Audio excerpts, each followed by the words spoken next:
know you're going to be bored of me saying it. I know you're going to be bored.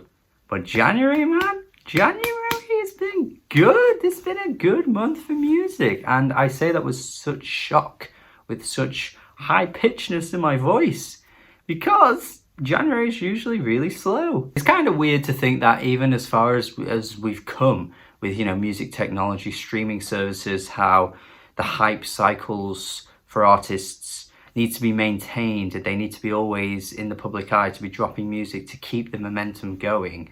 That the tradition of, you know, January being slow has always stayed the same. You know, big artists tend to stay away from January. It tends to be considered a bit of a dumping ground.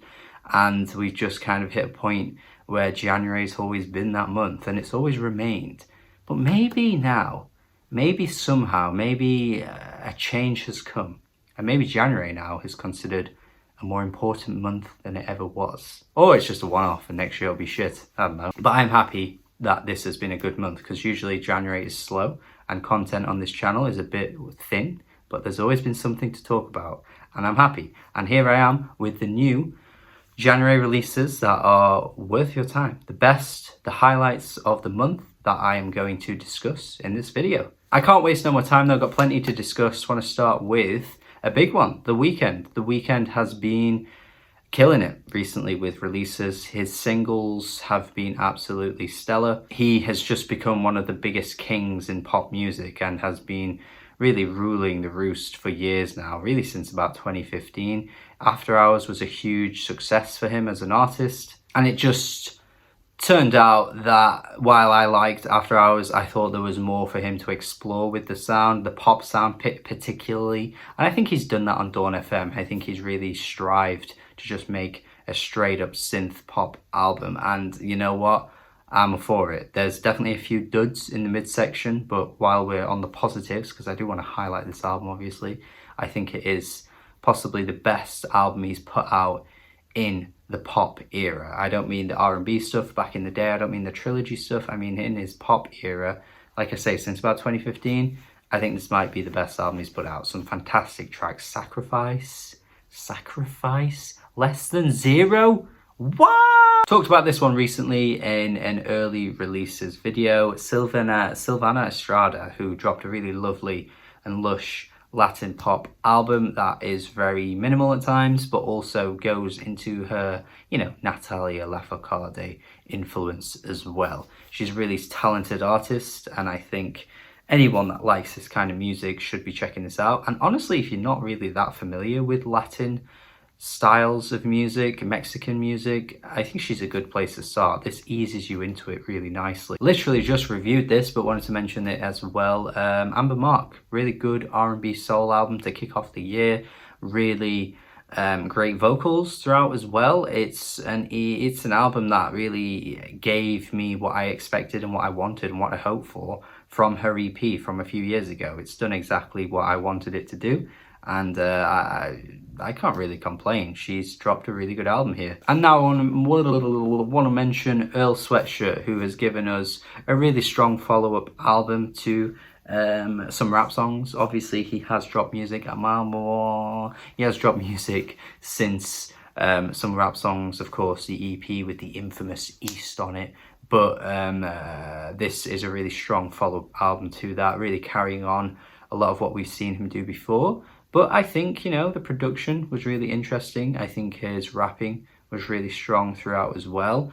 Yeah, not really much else to say. I think Earl fans are really going to be happy with what they got here. It's not too out of the ordinary for what we've heard him do over the past few years, but it's an extension, and a really good extension of what he's given us. Now for the big ones, Mydreamfever, really strong classical music album here. This is an artist who was doing some, I guess, shoegazy dream pop stuff with Parannoul, but under a different name, under a different pseudonym.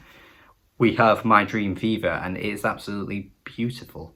The beautiful album. Eye-opening, eye-widening, beautiful, captivating piano music that just sweeps me off my feet. And this is just the Ryan Core album right here. Anything that goes in this really beautiful direction that reminds me of like artists like Masakatsu Tagaki, you're really gonna you're really gonna get me involved, man. Hatena with Years of Failure, such a cool house, glitchy, chaotic album here from Hatena, an artist that needs way more attention than they are getting, because my god, this is a blistering album. And the moments that just go straight up house are fantastic too, but when the album just goes off the rails, it goes into directions that you can't quite fathom or work out or even kind of, you know, figure out at all, it works as well. And I like the creativity that went into this album. There's so much about this music that just kind of takes you aback, and you're constantly focused on something that's going on, and it's a really cool release. Hatena did a great job here, definitely one of the best albums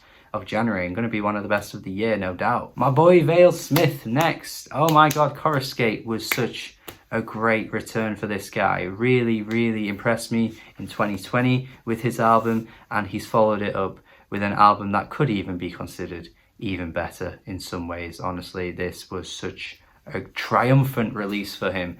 Just such a good album that took on so many cool influences. There's garage at times, there's the wonky stuff that he loves playing around with.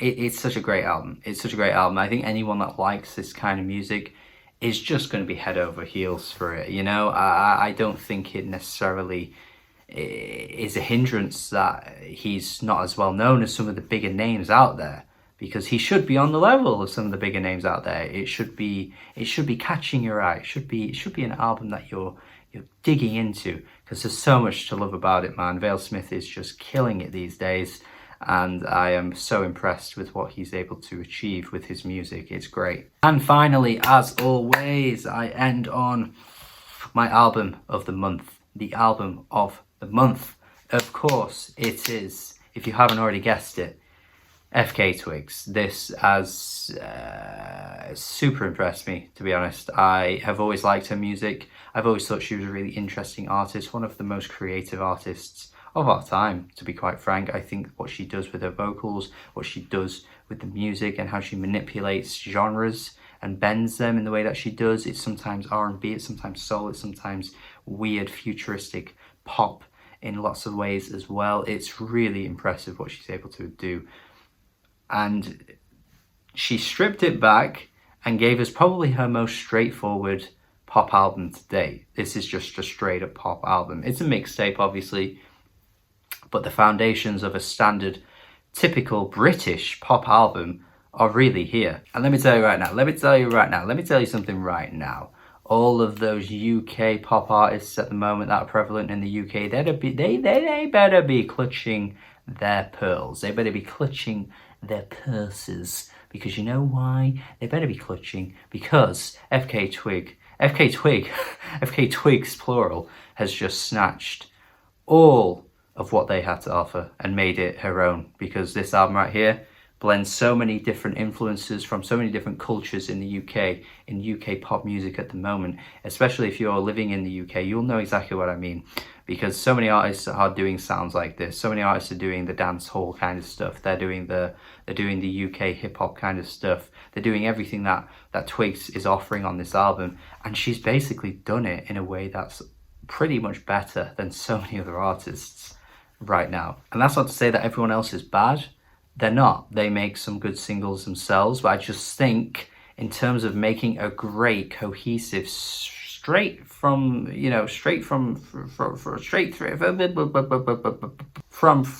to back is what I was trying to say, front to back. FKA Twigs has done it, and not many other artists are able to achieve that. She killed it, man, and it's so cool to see that she was able to completely change her sound and just make it her own as well. She's a great artist. I think a lot of fans will take some doing with turning around their opinion on this, because I think a lot of people will expect the artsiness that she brought to the music. Well, artsiness in quotation marks, you know what I mean. The artsy-fartsy stuff that your rate music nerds might like or whatever. They might miss that, but she'll go back to that, don't you worry. She will go back to that.